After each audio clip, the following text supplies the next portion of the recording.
Hello, my name is Dr. Chilton, and this is an incredibly special edition of Rewired Wednesday.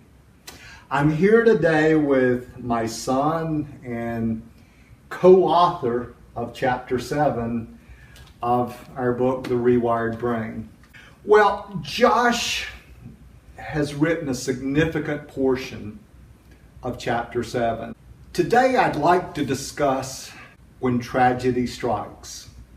You know, our family has had a number of really important tragedies that have affected us, but none more important or none more impactful than Josh's accident when he was 17 years old.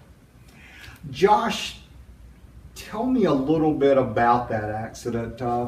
You know, Josh was a great football player at Mount Tabor High School. He was a senior in high school. Tell me what you remember about the accident and some of the things that you went through. Well, what I remember most was that I was kind of at the pinnacle of my high school life. I was in my senior year of high school. I was a popular kid. I had a beautiful girlfriend, and I had my whole life ahead of me. And on a rainy Friday, on the day after Thanksgiving, our team was supposed to play in the state semifinals of the football playoffs. And I was driving to my girlfriend's house, and I hydroplaned in the rain and lost control and woke up in my car paralyzed. You know, I remember that night. I remember that your heart stopped beating. You coded several times. What did you sense as it was happening to you? Well, it was all very surreal. I woke up in my car and I didn't know what had happened to me. I didn't know where I was for a while. I was in shock. And I don't remember getting out of the car, but I remember riding in the ambulance home. And I think that's when I started to sense that I was slipping away. And I felt an adrenaline rush because I was really scared that I was going to die. And it was all really blurry, but I do remember, what I remember most about that first week in ICU was the love and support of the entire community.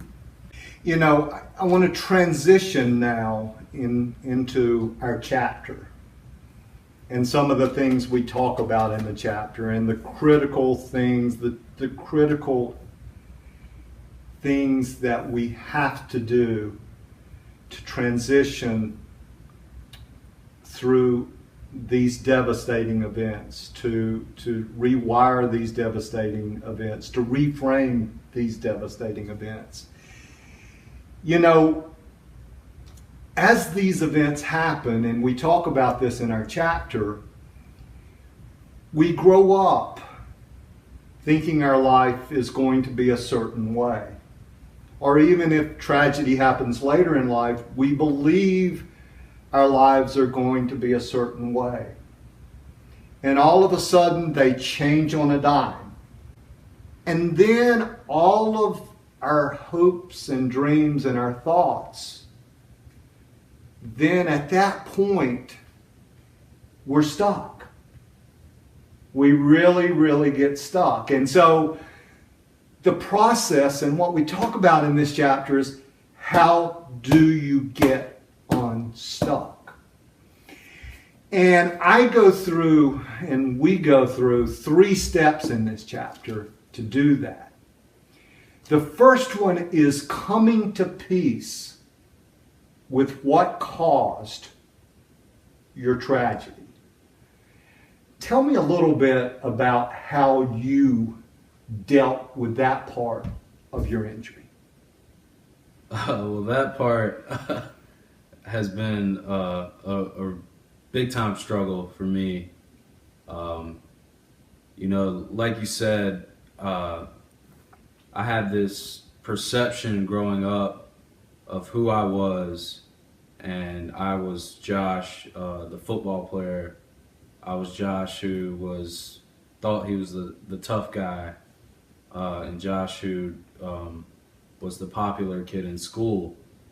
And I had a vision of what my life would be in the future, and that vision did not include being a paraplegic. So when it happened, that first instinct was to blame God, and if there was a God out there, he sure didn't seem to like me too much. And I've struggled with that for a long time, and wondering why did this happen to me, feeling like either I did something to deserve this, or that God was just picking on me. And I've struggled with that for a long time. Either God is everything or God is nothing.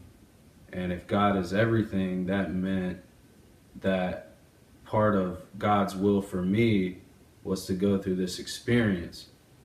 One thing that's helped me is, finding some gratitude in my situation, that I am still alive. God has spared me. Instead of taking everything away from me, he spared me that day. And I have a scar on the top of my head to prove it. And so that's been huge for me.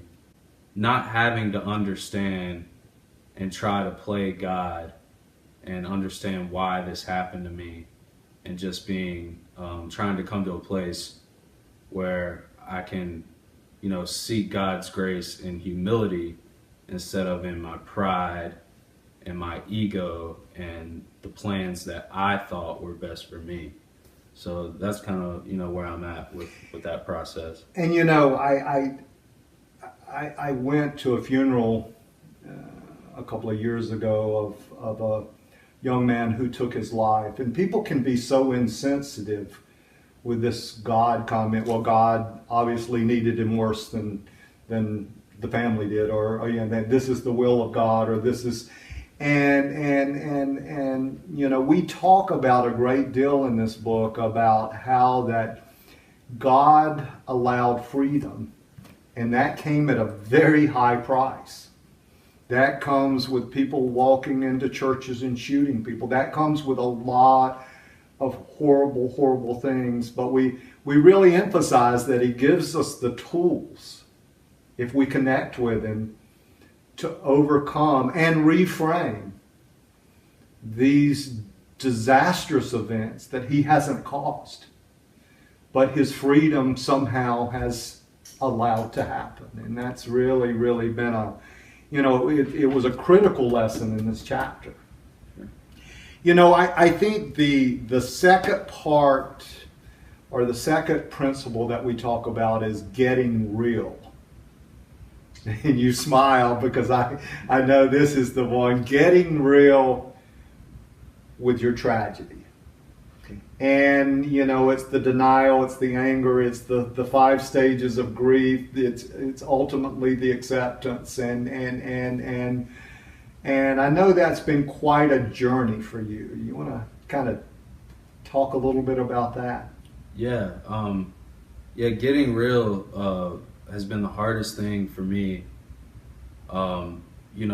Growing up before my injury, I had this persona, and I wanted you to think that I was a tough guy. And you being my dad know that I had a rebellious nature very early on. And Oh yeah. And so, this tough guy persona that I had, I didn't want to let that down and show how hurt and vulnerable I really was after my accident. And that led me to put on a mask. I put on this mask that, I was now this inspirational figure. I didn't want to show how crushed I was inside, and I didn't want people to feel sorry for me. I ended up just feeling sorry for myself. It didn't really work out too well for me putting on the mask. And I've gone to a lot of counseling to work through that mask and that not getting real. I couldn't get real about my accident to myself, and I feel like that's why I couldn't get real to others either. So sometimes to get honest, you have to get honest with yourself first before you can really get honest with everybody else. And so just slowly letting my guard down a little bit and showing some vulnerability has been hard for me. And it's really, for me, I would have never let that guard down. It was only when I was drained emotionally and spiritually to the point where I couldn't muster the strength to put up the fake Josh persona that I finally could start to let it go. Because otherwise, for all I know, I'm pretty stubborn. I just would have kept it up, forever. But I had to kind of get broken down to rebuild. Yeah, and I remember the anger, and then that was followed by severe depression, and so that giving in or making yourself vulnerable came after a lot of pain, didn't it? I mean, a lot of emotional pain. I mean, that's what I remember. Oh yeah. It's almost like I put a protest sign up against God. I said, this wasn't the plan, so I'm not gonna participate. And I sat there and I watched all my friends move on to these next stages of their life and start to have careers and families and stuff like that.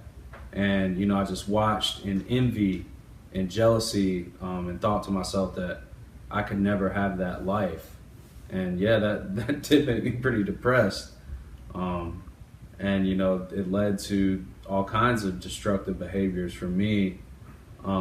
But just going through a process where I had to totally throw out my expectation of what I thought this was supposed to be like, trying to kill myself one drink or one drug at a time, and just slowly turning over every moral and every good value that you guys taught me growing up, just slowly disintegrating, and at the end feeling completely dead and completely numb. And it was only after coming to a point where I didn't want to go on, but I was scared to die, that I could finally kind of surrender, my expectations of what I thought things should be like, and kind of give up to rebuild. I had to, it's the only fight in my life where I've had to surrender to win. And I'm still very early in that process, but that's step 3, and this is my final question. I know I've worn you out here, but third part in the process that we talk about is retelling your story, reframing your life, in the context of what has happened to you. Tell me where you are in that process, because I think ultimately that is the process in which we find these wonderful new lives, that God gives us these second chances to have wonderful lives. Right. But where are you in that process? Yeah, that's a good question. There was a guy when I first got injured who came to see me when I was in the Shepherd Center in Atlanta, and he had been paralyzed for like 30 years. And I remember about a year ago, it was the anniversary, it was like the 30th or 40th anniversary of his accident. And he wrote something on Facebook about how all the things that had happened in his life, and how if he could go back and make the accident not have happened, he wouldn't do it. And when I read that, it made me so mad, man. I was like, this guy is delusional. But, you know, as I'm working through this process, I can start to understand a little bit where he's coming from. There's a lot of things in my life that I can be grateful for today. I still struggle with, was what I've seen, was that worth what I went through? In a lot of ways it feels like, you know, it has been, you know, because I've you know, whenever this life does come to an end, I'll know I've lived a full life. I've experienced a lot of stuff, and hopefully, you know, I've been able to help a few people along the way. And, you know, that's kind of the next step for me in retelling my story is, you know, for years and years, I didn't have one friend in a wheelchair. I didn't want to be in a wheelchair, so I didn't want to hang out with anybody else in a wheelchair. And so the beginning of this process of retelling my story, reframing my story, is learning how to live, and reaching out and joining the Triad Trackers, which is the wheelchair basketball team here in Winston-Salem, and asking those guys to show me, you know, I want what they have. I want, you know, they can show me how to live this life that I don't know how to live just quite yet. Because I hope one day that I can get to the point where I'm like the guy who wrote on Facebook and say that if I could go back and change it, I wouldn't. And, you know, I'm not there yet, but I feel like for the first time since my accident, I'm headed in that direction. And that's a huge blessing. That's a miracle in my life. No, you are, Josh, and I'm so extraordinarily proud of you. I'm so honored that you would have written this chapter with me. I can't imagine not writing it with you, given the impact it's had on our family and the journey that we've all taken. So we get real here. With each Rewired Wednesday, we've gotten real again today. There's two things that I want to say at the end. First of all, Josh mentioned the Triad Trackers. Go to triadtrackers.com and support those guys. Those guys, they're a great bunch of guys, and go and support those guys. Secondly, and very importantly, I negotiated, cried, hollered, asked my publisher, Baker Books, and Baker Books is a wonderful publisher, but they have allowed us to give away one chapter of the book, and I thought the most important chapter to give away was chapter 7. So if you'll go to drskichilton.com, once again, drskichilton.com, you're going to find a landing page, a web page, and you're going to be able to get chapter 7 absolutely free. We don't ask for anything, because I know that we're not the only family. We want to give you the tools to retell your story and reframe your tragedy.